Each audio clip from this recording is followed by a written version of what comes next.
Support for this podcast comes from the law firm of Davis Malm. Whether you're a developer, property owner, manager, or commercial tenant, their real estate attorneys know the lay of the land, not just the law. Learn more at davismalm.com.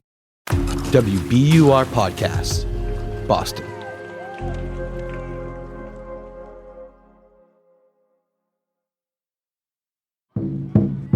I'm Darryl C. Murphy, and you're listening to The Common.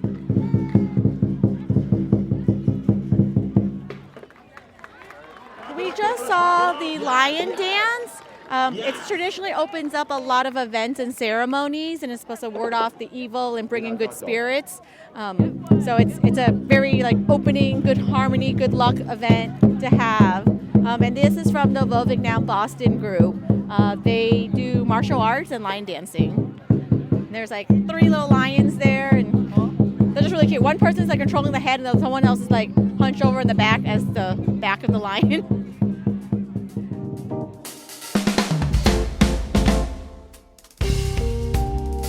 You just heard some of the festivities from Little Saigon's National Night Out celebration over the summer.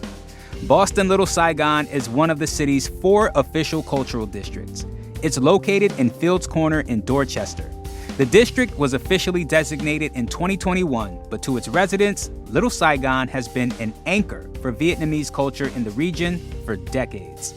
As a part of WBUR's Field Guide to Boston, we visited Little Saigon to learn more about its place in the New England Vietnamese community. And of course, enjoy some of the cultural experiences the neighborhood has to offer. You know, we're gonna eat. Our guide for the day was Annie Lay. She's the board president of Boston Little Saigon. We met up with her at the Boston Little Saigon main office to talk more about the history of the neighborhood. How long has it been Little Saigon to the people? Oh, I would say as soon as they moved in, right after the Vietnam War. How have you managed to maintain the neighborhood's identity? Because a lot of cities change, especially now, right? We have gentrification and stuff like that. How have you managed to keep the identity of Little Saigon, you know? I would say it's the businesses and the organizations and the people who chose to stay here. People are moving out, but then also people are moving in saying this is where people like to go and do things. So with the cultural district, we're actually having people come back to the neighborhood as opposed to moving out. But it's the businesses and the organizations that decided, they're going to keep their Vietnamese classes here on weekends. They're going to keep their martial arts programming here as opposed to moving out to the suburbs. And so people from the suburbs will actually travel into the city for the programming to make sure their children are still learning about their culture and then, going back to their homes. So the businesses are serving as an anchor, basically, a cultural anchor to maintain the identity here. Talk to me about the before and after. Has it made that much of a difference? Are people it's a district now? Are you seeing more people come in? Before, I would mostly see people who are already aware of what's going on in this neighborhood, people already in the know. So like myself, I came here for college, and then, I wanted to go to a Vietnamese restaurant because I miss Vietnamese foods. I came to Fields Corner because that's where it was. But now, after designation, I feel like there's more articles and news about the district. Mm-hmm. And so when people actually visit from Europe on tour, they see it on social media and they see it and they're like, oh, wait, this is new. I can now come to this neighborhood and experience and try Vietnamese food. So I'm seeing more people not from this area coming in, which is great. It's just, supporting our business owners so that they can survive gentrification and whatnot. But we seeing more people try also different foods, different items, visiting supermarkets. Because I think before I mostly just saw predominantly Vietnamese in the restaurants. But now when I walk in, it's a whole mix of diversity. Mm-hmm. What have you been able to do now that you have this designation? So we now are able to put in more arts and programming. We are working on renovating some spaces so we have community space for people to gather. We're working on some artwork. We had done in like an art alley temporary installation, but now we're working on a permanent installation. So we're working on things that just beautify the neighborhood, but also bring in the richness, and also just bring in safety, because the alley parts of it are kind of dark, and so the additional lights and people being in it actually just bring out a better like sense of safety. And we're hoping to work on some more murals and not paint over the existing murals, but also just to help renovate them. So they just give it a fresh new look as opposed to the fading paint that you'll see when you come visit the neighborhood. Talk to me about what this community means to New England. Do you find that this is a hub of sorts for the Vietnamese community in this region of the country? I do believe so. So we're the only Vietnamese cultural district in the New England area. And for the folks around here, people travel from Maine, New Hampshire, Vermont to like go to the Lunar New Year festival. So they travel far just to be part of their community and for their children to learn about the community. And so it's a nice place to visit so that people can just experience what it means, as opposed to like traveling all the way to Vietnam to experience it. It's a little closer. That little taste of home. The taste of home. And so like for the Lunar New Year celebration, you want to celebrate and enjoy it, but not every city has a festival to celebrate it. And so with the Vietnamese American community having the festival, people can go and take pictures, enjoy the performances. Some families come every year just to take photos at the event wearing their traditional áo dài. During our visit, we also met Kang Nguyen. He's a board member for Boston Little Saigon and the vice president of the Vietnamese American Community of Massachusetts. He told us a little more about the significance behind the name Little Saigon. Saigon used to be a capital of South Vietnam. So we decided to name it because we want to thank the people who served for South Vietnam. Even the war ended the way we don't want it to be ended.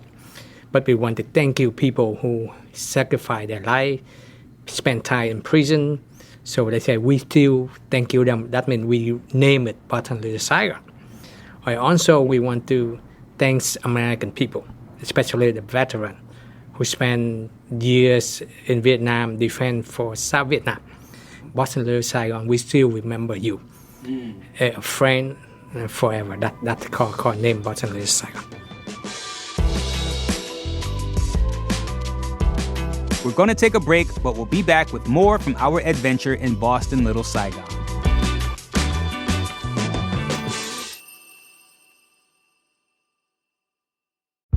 Did you kill Marlene Johnson?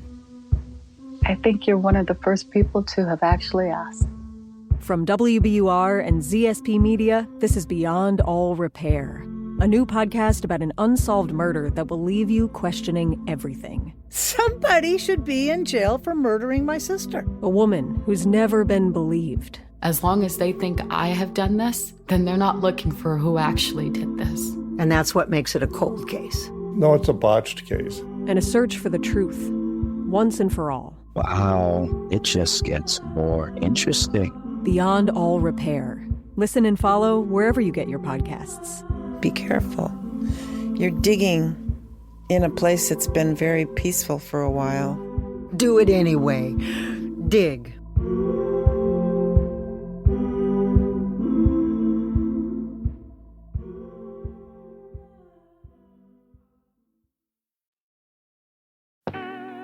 And we're back with Annie Lay of Boston Little Saigon. Where are we now? Yep, we're at the Genton supermarket. It's the local market here that's on right at the edge of the cultural district. So this is actually the start of our cultural district lines. Pretty much almost anything that you need to make your pho or tat kho or any other dishes that you want to make. It's pretty big, too. Yeah. We got a lot of stuff in here. Yep, Sure. We got fresh meat, fresh seafood, fresh vegetables. What are we getting first? Let's go to the snack aisle. Should I get a basket? Of course, our favorite part of visiting any neighborhood of Boston here at the Common is exploring its various culinary offerings. In Little Saigon, we'd hit a number of spots, including Genton Supermarket, a Vietnamese grocer that draws shoppers from all over the Northeast for their specialty ingredients. But the highlight of the trip may have been our visit to one of the restaurants in the district, Pho Lay. Okay, we're going to try roasted quail, the shrimp paste, and How about our chicken wings? To compare it with others. Sure. Lending Mum chicken wings? That's Tran Lay. Her family owns Pho Lay, which has locations in Little Saigon and Cambridge. And just to be clear, she's not related to Annie Lay. Their last names are just a coincidence. Tran was kind enough to treat us to some of her favorite dishes while she told us a little about the different flavors of Vietnamese cuisine, Pho Lay, and what other restaurants in the area have to offer. Tell us about this restaurant. So, my family has been in the restaurant industry for over 30 years. At this actual location, we've been here since 2010, 2011. So it's been over 10 years.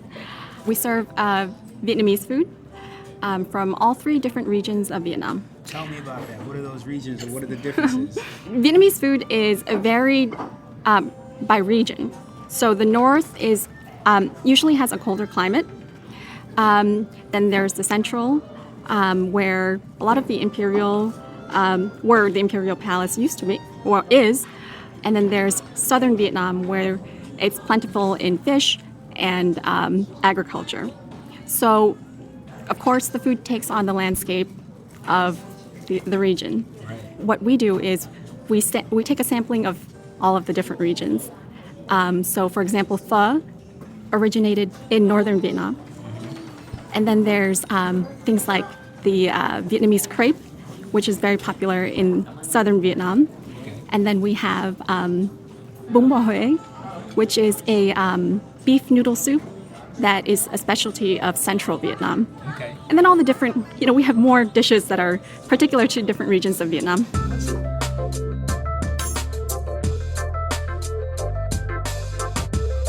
And that's all we have time for today. If you want to see more of our experiences in Little Saigon, as well as our reviews of all the bites we had around the neighborhood, including my take on a very controversial fruit, the durian, be sure to check out our video of the visit at wbur.org/fieldguide. And that's our show for today. Thank you so much for listening to The Common. If you like what you're hearing, you know what I'm about to say. Please go to wherever you listen to podcasts, especially Apple or Spotify. Rate and review us. Leave that 5 stars for us. Let us know how you're liking the show. We'd really, really appreciate it. And if you want to get in touch with us, hit us up on Instagram at WBUR The Common or send us an email at thecommon@wbur.org. I'm Daryl C. Murphy, and I will talk to you tomorrow.